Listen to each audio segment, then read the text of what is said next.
If there's one constant in this world that we can all agree on, it's that things are getting more expensive across the board, and it's really annoying to keep looking at the rising costs of basically everything while the wages just seem to be stagnating. I spent $70 at a grocery store recently on barely one bag of things, and when it comes to games, it's even more bleak. When it comes to Nintendo, the truth is pretty simple. While things are getting more expensive, it doesn't actually mean that people are just going to magically be buying these things regardless. And I'm worried that what Nintendo has been doing might erase future generations because people just can't afford these things anymore. Something has to give, as they say, and for the once recession-proof hobby that is gaming, that seems to be just the case. Nintendo has also tried to justify these price hikes with US tariffs, and as well as IGN reported here, Nintendo is now getting sued. Again, this time because Nintendo has been incorporating the tariff increase in prices into the base price of their games, inflating those prices and causing a lot of problems for everybody. So this new class action lawsuit was started by two men, Gregory Hoffert and Prashant Sharan. This lawsuit comes in the wake of Nintendo also trying to use the American government over what they called unlawful tariffs on their goods as well. So there's no confusion, as you can see. Nintendo's top boss even confirmed that these tariff prices were actually implemented directly into the overall price of their games. This is why in Canada, for example, some of their games were exceeding $90 at points even, which was actually insane. So what is this lawsuit that Nintendo is facing, may be asking? Well, the general idea is that Nintendo, according to the two guys that are suing them, are gaming the system, and effectively they're getting free money while screwing over everybody else. GameFile reported on this too, and here's part of what the lawsuit entails. Unless restrained by this court, Nintendo stands to recover the same tariff payments twice, once from consumers through higher prices, and again from the federal government through tariff refunds, including interest paid by the government on those funds. So, Nintendo raised the prices on their goods so that the consumer, that's you and me, would have to pay those tariff costs instead of Nintendo having to pay out of their own pocket. And now that this infusion of cash from these US tariffs, which amounts to something near $160 million in total, Nintendo gets their money back from the American government, technically, but they also didn't have to eat the cost because, again, you guys all did it for them instead. This is the basis of this new lawsuit, right? Nintendo lost nothing and they gained everything pretty much, while also leaving everyone but themselves with a lighter wallet, hence class action lawsuit time. The basis of this lawsuit, as seen here, is based on consumers who bought Nintendo goods between February 2025 and 26, so a full year basically. Obviously, during this period of time, the Nintendo Switch 2 would officially come out with its own catalog of games. So naturally, you can see why Nintendo is not happy about sharing the money in this lawsuit, because they effectively released a new console at an inflated price point thanks to the tariffs, made you pay the extra costs, then released a bunch of games, some were older games that were made into Switch 2 ports that weren't free by the way, like Breath of the Wild and Tears of the Kingdom, and then Nintendo smartly fully made the users pay these costs so that they could reap the rewards only, and these actions, according to the lawsuit, they go against the Washington state consumer protection laws that are in place, which one of the two guys that is suing is originally from. Was this scummy of Nintendo to do? Well, I mean, yes, but they knew they could in theory get away with it, because they would just use the hype of the Switch 2 as a smokescreen to blanket their actions with shiny new games and the like to distract you. And it turns out I may have underestimated how much money would be flowing back to these companies due to these tariffs, as seen here from GameFile. The actual overall lump sum to be distributed between these companies is actually somewhere near $160 billion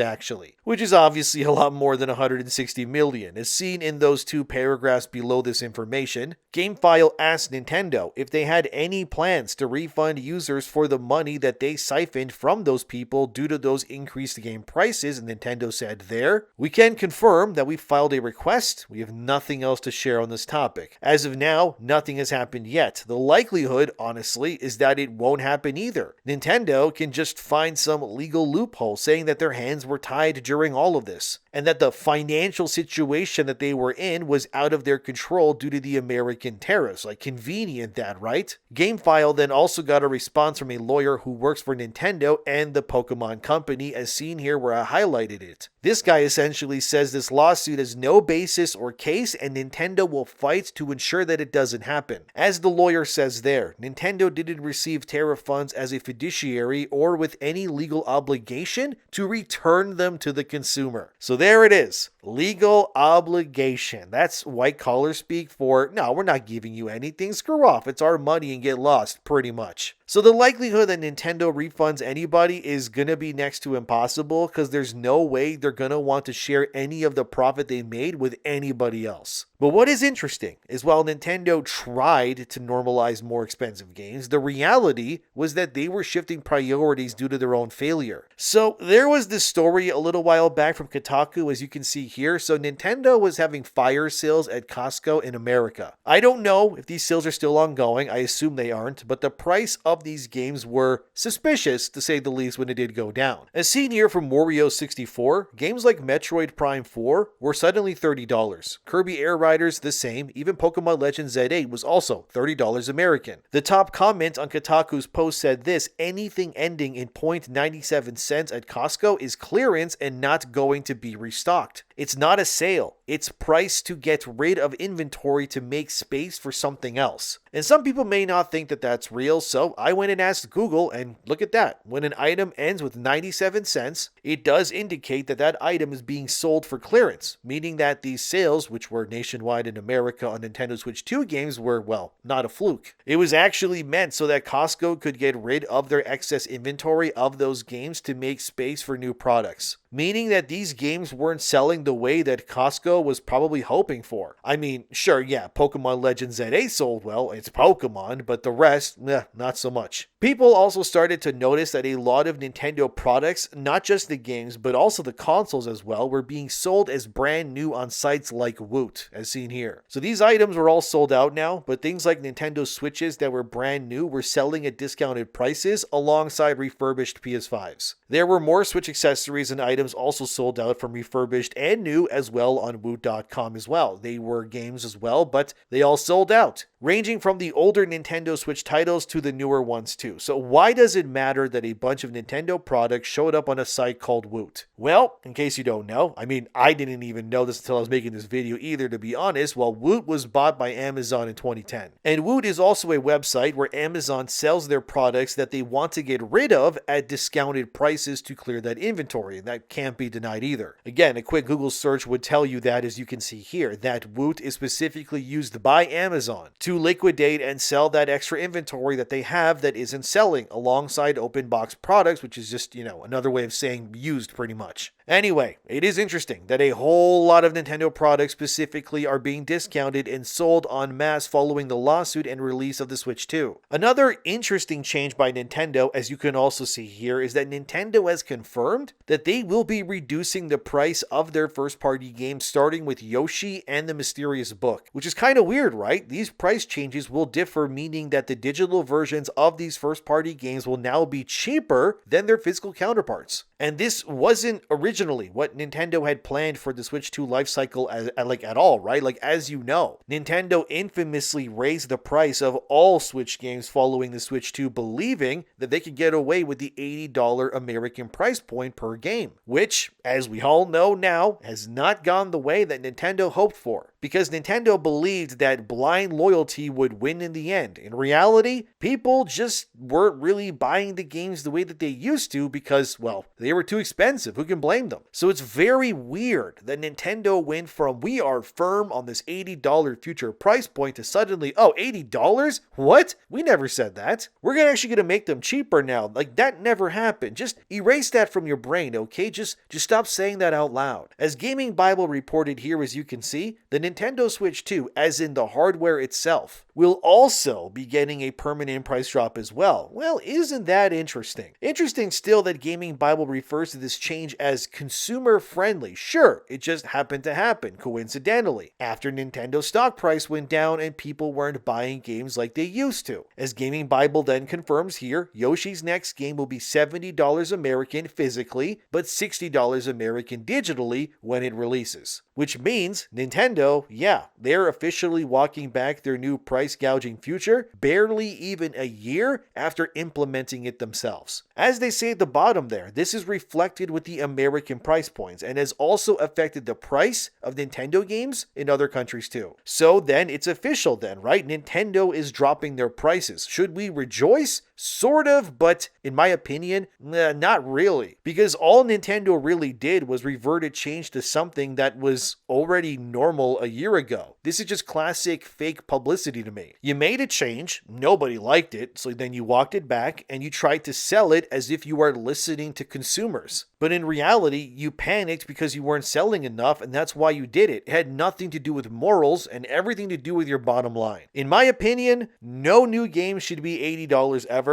or God forbid $90, especially for Nintendo, because their games notoriously also have lower budgets compared to typical AAA, yet they sell their games for the same price anyways. I'm not saying the budget affects the price of a game per se, but like even then, right? Nintendo's still gonna make money over fist even if they were to sell Yoshi's next game or, I don't know, Mario at $50 American at release, right? They'd probably honestly make even more money if they did that actually. Because for me in Canada here, most Nintendo games are just not worth buying at the price that Nintendo was honestly asking for. Like I did manage to snag Super Mario 3D World with Bowser's Fury on Switch for about $40 Canadian about a month ago. Because that price seemed reasonable to me and honestly was kind of crazy that it even happened. But the fact that like Super Mario Galaxy 1 and 2 bundle is still like $100 or something Canadian is insane to me. And before anyone says that's not true, okay, here's Super Mario Galaxy 1 and 2 on Amazon.ca right now as I write this video. Oh wow, it's 12% off, a whole $7. Thanks Nintendo. That still means the game is $92 after you cut the price, which is still insanely high, so no thanks. I'm good actually. Like look at this dude. On Amazon like Canada right now as we speak, Mario Kart World is $104, down from $110 actually. Legend of Zelda Breath of the Wild Nintendo Switch 2 edition is $96. For a game that came out in 2017, that's almost 10 years ago, but now it's updated somewhat, I guess. Like, you're joking. This is insane. No wonder Nintendo is panicking and slashing prices across the board. Clearly, those prices haven't come into effect yet, I guess, in Canada, because those prices are still completely out of whack. There is no way that I'm going to pay $100 with tax for Breath of the Wild. I sure would love to play Donkey Kong Bonanza, but uh-oh, look here, it's $99 on Amazon Canada right now. Wow, Nintendo, thanks, such a steal. Maybe I should go pick up Super Mario Bros. Wonder. Always wanted to try that game. But oh wait, look at that too. It's $110 Canadian before taxes. Amazing. Thanks, Nintendo. You're really looking out for your Canadian users with these prices. It's not like people have rent or food to buy, right? You see, the hubris of Nintendo's kind of crazy to me, especially considering that they admitted, as senior from Kotaku, that the Switch 2 had a bad holiday 2025, which actually led to Switch hardware itself being slashed by a third in production already. Why this all worries me is that Nintendo seems to have lost their priorities. They used to be about making timeless games that were both creative and accessible. And sure, they still do make games like that, except that they're forgetting that accessibility doesn't just mean the gameplay, but the pricing too. These games are meant mostly for younger gamers. Like, it is. That's what Nintendo games are mostly meant for, right? So why would you price gouge them so badly that these people can't even now be fans of your games because, well, they can't even afford them in the first place? It's just a terrible business idea that will not lead to more Nintendo fans becoming Nintendo fans. Because your greed is just getting in the way of allowing these new generations to experience the games that you've all created. Like, that just seems like a bad idea to me. Am I crazy? And even when they do, like, the price drops, it's minimal. Like I showed you in Canada. When you compare it to other platforms, like, they price drop much quicker because they know that a game sold for cheaper is still better than just not selling it at all. And it also raises another question of just why? Why does Nintendo somehow think that they're better than others and that they can also get away with it? Well, they can't, clearly. And if Nintendo can't justify these prices, then really nobody can. This isn't accidental. Like, no matter how you kind of look at it, it was a deliberate strategy that was implemented by Nintendo to force new behaviors, and it just didn't work. Nintendo might treat their games like these evergreen titles over being seasonal products, I guess. But the reality is that the people today, they don't have that evergreen money that Nintendo is,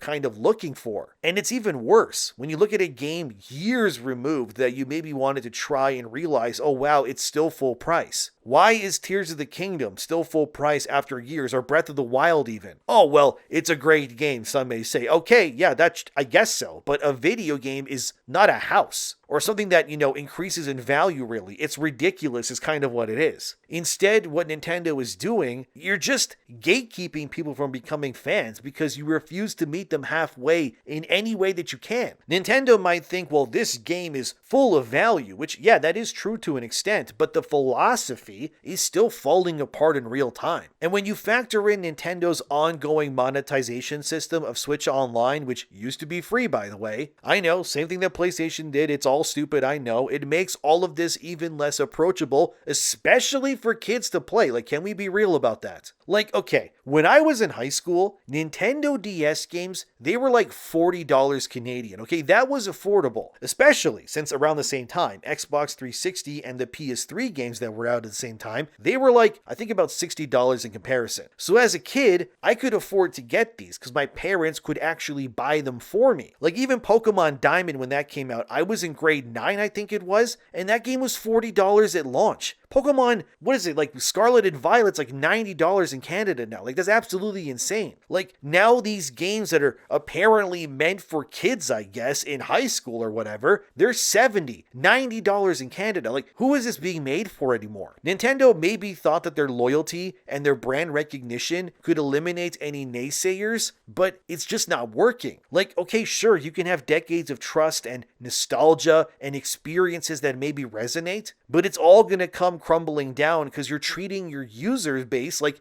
they're pay pigs instead of just being human beings. And none of this is because I or anyone else hates Nintendo. It's just because what they're doing is just not realistic anymore. The expectations are changing, and the studios and the companies now, they are trying to meet people in the price ranges that they can actually afford these days. This is why Windrose succeeded, why Clear Obscure did too, why the whole AA indie space of $30 to $40, maybe $50 at best games, why they're so popular right now. Because people can actually afford to buy those games without going homeless or hungry. You can't be serious when you look at some of these games and think, oh, this one's $80 or something. Like, that is too much money. $80 to a normal person is the difference between them having food on the table or eating ice soup for the rest of the week. You can't be doing these sorts of things and expect people to meet you because you think everyone has as much money as you do. It's just not the case. And once you factor in deluxe editions and God knows, like collector's editions and all the DLC you want paid for and all the other nonsense, like, is it any wonder why the games industry in general is losing money and not growing the way that they want to? People don't have the money that the games industry thinks they have. That's just the truth now. It's unfortunate. I wish people had more money, obviously, but it's just not the reality, right? Nintendo's approach, however you want to put it though, it stands out to me, right? But for all the wrong reasons. This is not about one game or any which service, right? It's about how Nintendo exists in this modern industry. People are expecting flexibility, right? Nintendo is, to some degree, I guess, finally tearing down some of the walls that are bearing entry, but they gotta move a lot faster, man. If people were already buying less Switch 2s during its first holiday season, if those sweeping changes don't get made, what will that say about Switch 2's second holiday season or maybe its third? What are you going to be doing for me to make me want to play on your platform? That's what you should be asking. Because, like, let's be real, so many of the same games are cheaper elsewhere besides, of course, I guess, first-party games. Why would I buy any third-party game on a Nintendo Switch 2 over, say, my PS5 or on Steam or anywhere else? The likelihood is if I buy the same game on PS5 or I buy it on Steam, the game is not only going to run better and look better, but it's also, and this is key, be a lot cheaper too, especially in the long run. Because again, Nintendo is notorious for not willing to cut the prices of literally anything. They think that it's somewhat of like a luxury, if you will, or something if you're able to play games on their platform. Like, oh, look at you. You must be royalty because you have a Nintendo Switch too. You're not like those other gamers. You actually have access to what we call the premium gaming service. But in like you look at it and go, the Switch 2 can't even run most like modern AAA games anyways. Like if it ever ends up running Crimson Desert, it's gonna look awful probably. Like what are we doing? You know what I mean? Like Nintendo confuses me, I guess is what I'm trying to say. And I really do feel bad for the future generations of players out there because if I was a kid today and I was looking at the games today, there was absolutely no way in any capacity that I could even be a Nintendo fan these days if I wanted to. If I was a kid right now, obviously, I would have no money because I'm a child, I guess. I'm like 14 or something. And you're telling me that if I want to play the new Pokemon game that's like 30 hours long or something and I got to pay $80 to $90, are you insane? Can you imagine trying to convince your like middle class family mom or dad to buy you a game like that? They're going to look at you like you're speaking a different language that they don't understand. This is what I'm talking about. People are not willing to buy these things. And this is why Nintendo in the long run is just going to destroy their future generations. They're going to have less people that will actually care about their games. And it's not because they don't want to, it's because they can't afford these things, right? Like you need players to have a franchise. You need games, obviously, to be accessible, to ensure that future generations can enjoy your game and be there to buy new releases. That the concept of the Nintendo fan, it's like endangered almost. Like, can it even exist to everyone anymore and not just be for the top percentage of people? Like, look, okay, I get it. Nintendo, they're not losing their identity, but it is being tested. Can we be real? It's being tested by a market that is demanding more flexibility. It needs more value options. And like I said, accessibility as well. And the question now, it isn't whether Nintendo can adapt. It's whether, well, if they should, because the very things that make Nintendo different, which let's be real, a lot of things they make are great, people love their games and that's awesome, but they are also the same things that make it very hard to compare to anyone else. Why would I spend $90 on a Legend of Zelda game when I can wait a year and I can pretty much buy every single game that PlayStation has released from a first party standpoint, more or less, for way less money? I can get like 2 or 3 games for the price of one. And you might say, well, Zelda's better than all of those games. I guess so, but to the normal consumer, if they can get 3 games for the price of one, they're going to get the 3 games because in their mind, that's going to last them longer. There's more variety there than just buying one game. That makes a lot of sense to me. And as long as that tension exists between Nintendo and all of this conversation isn't going to go away. So Nintendo, in my opinion, is risking erasing their future generations simply on the mantle of greed. But I have to ask, is that cost really worth the damage in the long run? If you ask me, I don't think so at all. I think Nintendo has to come back to Earth with the rest of us and realize that their games, as good as they may think it is, or whatever, your game is not worth $90 or $100 or whatever the hell it is in Canada, for example. Because I can't believe that Mario Kart World is $110 here. You're out of your mind, dude. Mario Kart World was like $30 and $40 when I was a kid. Now it's $100? No, that's just insane to me. But anyways, let me know what you guys think as always. Thanks for watching. Subscribe if you'd want to, and I'll see you guys next time.